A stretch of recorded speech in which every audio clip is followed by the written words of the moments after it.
ಒಮ್ಮೆ ಸುಂದರ ಪರ್ವತಗಳು, ಹಸಿರುಗಾಡುಗಳು, ಹರಿಯುವ ನದಿಗಳಿಂದ ಆವರಿಸಲ್ಪಟ್ಟ ಸೌಮ್ಯಪುರ ಎಂದು ಕರೆಯಲ್ಪಡುವೊಂದು ಶ್ರೀಮಂತ ರಾಜ್ಯವಿತ್ತು.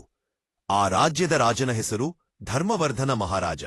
ಜನರು ಅವನನ್ನು ಪ್ರೀತಿಯಿಂದ ಜನಸೇವಕ ಒಳ್ಳೆಯ ಮಹಾರಾಜ ಎಂದು ಕರೆಯುತ್ತಿದ್ದರು. ಕಿರೀಟ ಧರಿಸಿದ ರಾಜನಾಗಿದ್ದರೂ ಹೃದಯದಲ್ಲಿ ಸಾಮಾನ್ಯ ಪ್ರಜೆಗಳಿಗಿಂತಲೂ ಸರಳನಾಗಿದ್ದ. ಧರ್ಮವರ್ಧನನು ಬಾಲ್ಯದಿಂದಲೇ ವಿಭಿನ್ನನಾಗಿದ್ದ. ರಾಜಮಹಲೆಯಲ್ಲಿ ಬೆಳೆದರೂ ಸೇವಕರ ಮಕ್ಕಳ ಜೊತೆಗೆ ಆಟವಾಡುತ್ತಿದ್ದ. ಗುರುಗಳು ಪಾಠ ಹೇಳುವಾಗ ಅವನು ಕೇಳುತ್ತಿದ್ದ ಪ್ರಶ್ನೆಗಳು ವಿಚಿತ್ರವಾಗಿದ್ದವು.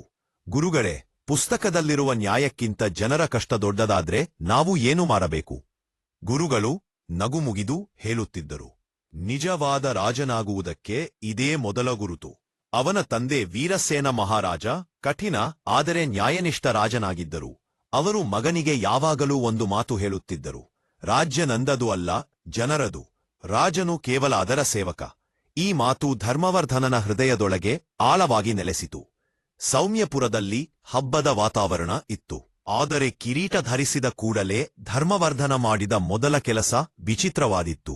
ಅವನು ಸಿಂಹಾಸನದಿಂದ ಎದ್ದು ನಿಂತು ಹೇಳಿದನು, ನಾನು ನಿಮ್ಮ ಒಡೆಯನಲ್ಲ, ನಿಮ್ಮ ಸೇವಕ. ನನ್ನ ಅರಮನೆ ಬಾಗಿಲುಗಳು ಸದಾ ನಿಮಗೆ ತೆರೆಯಲ್ಪಟ್ಟಿರುತ್ತವೆ. ಪ್ರತಿ ವಾರ ಒಂದು ದಿನ ಮಹಾರಾಜ ಸಾಮಾನ್ಯ ವೇಷದಲ್ಲಿ ರಾಜ್ಯ ಸುತ್ತುತ್ತಿದ್ದರು.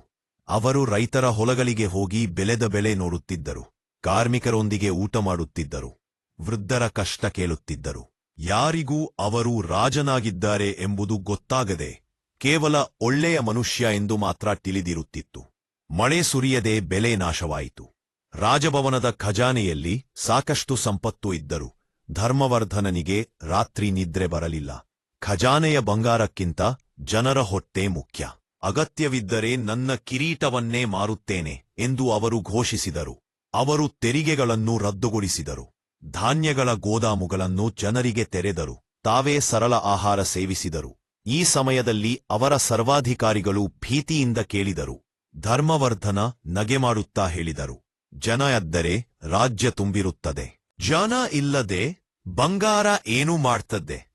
ಇನ್ನೊಂದು ದಿನ ಒಂದು ಬಡ ಮಹಿಳೆ ಅರಮನೆಗೆ ಬಂದು ಅಳುತ್ ನಿಂತಳು.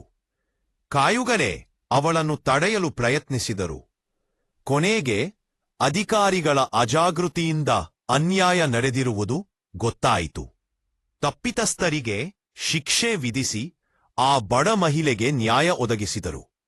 ನ್ಯಾಯ ದೊರೆಯುವವರೆಗೆ ನನ್ನ ರಾಜ್ಯದಲ್ಲಿ ಯಾರೂ ಭಯಪಡಬೇಕಾಗಿಲ್ಲ. ಹುಡುಗಿಯರ ಶಿಕ್ಷಣಕ್ಕೆ ವಿಶೇಷ ಆದ್ಯತೆ ನೀಡಿದರು. ಶಿಕ್ಷಣ ಪಡೆದ ಮಗಳು ಒಂದು ಕುಟುಂಬವನ್ನೇ ಬೆಳಗಿಸುತ್ತಾಳೆ. ಅವರು ಸೇನೆಯನ್ನೂ ಬಲಪಡಿಸಿದರು. ಆದರೆ ಯುದ್ಧಕ್ಕಾಗಿ ಅಲ್ಲ, ರಕ್ಷಣೆಗೆ. ಒಮ್ಮೆ ಪಕ್ಕದ ರಾಜ ಯುದ್ಧಕ್ಕೆ ಸವಾಲು ಹಾಕಿದನು. ಸಭೆಯಲ್ಲಿ ಎಲ್ಲರೂ ರಣಹದ್ದಿನ ಮಾತುಗಳನ್ನು ಹೇಳಿದರು. ಆದರೆ ಧರ್ಮವರ್ಧನ ಶಾಂತವಾಗಿ ಹೇಳಿದರು. ಸಂವಾದದ ಮೂಲಕ ಸಮಸ್ಯೆಗಳನ್ನು ಪರಿಹರಿಸಿದರು. ಆಯಾಸವಾಗಿದ್ದರೂ ಜನರೊಡೆ ಇರುವ ಅಭ್ಯಾಸ ಬಿಡಲಿಲ್ಲ. ಕೊನೆಯ ದಿನಗಳಲ್ಲಿ ಅವರು ತಮ್ಮ ಉತ್ತರಾಧಿಕಾರಿಯನ್ನ ಕರೆದು ಹೇಳಿದು, ಸಿಂಹಾಸನ ದೊಡ್ಡದು, ಆದರೆ ಜನರ ಕಷ್ಟ ಇನ್ನೂ ದೊಡ್ಡದು. ಅದನ್ನು ಮರೆಯಬೇಡ. ಒಂದು ದಿನ ಸೌಮ್ಯಪುರದ ಗಂಟೆಗಳು ಮೌನವಾಗಿದ್ದವು. ಜನಸೇವಕ ಒಳ್ಳೆಯ ಮಹಾರಾಜ ಧರ್ಮವರ್ಧನ ಮಾರ್ಗದರ್ಶನದಿಂದ ಹೊರಟಿದ್ದರು. ಅರಮನೆ ಮುಂದೆ ಲಕ್ಷಾಂತರ ಜನ ಕಣ್ಣೀರು ಹಾಕಿದರು. ಆದರೆ ಅವರ ಮುಖದಲ್ಲಿ ದುಃಖದ ಜೊತೆಗೆ ಗರ್ವವೂ ಇತ್ತು. ನಾವು ಒಳ್ಳೆಯ ರಾಜನನ್ನು ಮಾತ್ರವಲ್ಲ, ಒಬ್ಬ ತಂದೆಯನ್ನು ಕಳೆದುಕೊಂಡೆವು ಎಂದು ಜನರು ಹೇಳಿದರು. ಆದರೆ ಧರ್ಮವರ್ಧನ ಮಹಾರಾಜ ಸಂಪೂರ್ಣವಾಗಿ ಹೋದಿಲ್ಲ. ಅವರ ಮೌಲ್ಯಗಳು, ನ್ಯಾಯ, ದಯ ಇವೆಲ್ಲವೂ ಸೌಮ್ಯಪುರದ ಮಣ್ಣಿನಲ್ಲಿ ಬೆರೆತು ಹೋಗಿದ್ದವು. ಹೊಸ ರಾಜ ಆಡಳಿತಕ್ಕೆ ಬಂದರು. ಧರ್ಮವರ್ಧನ ಕಥೆಗಳು ಪ್ರತಿ ಮನೆ ಮಾತಾದವು. ಸೌಮ್ಯಪುರದಲ್ಲಿ ಒಂದು ಮಾತಿದೆ, ರಾಜನು ಸಿಂಹಾಸನದಲ್ಲಿ ಕುಳಿತರೆ ದೊಡ್ಡವನು, ಜನರ ಹೃದಯದಲ್ಲಿ ಕುಳಿತರೆ ಅಮರ. ಅದಕ್ಕಾಗಿ ಧರ್ಮವರ್ಧನ ಮಹಾರಾಜ ಜನಸೇವಕ ರಾಜನಾಗಿ ಕಾಲಕರೆಯಲ್ಲೂ ಬದುಕುತ್ತಾನೆ. Subscribe for more videos.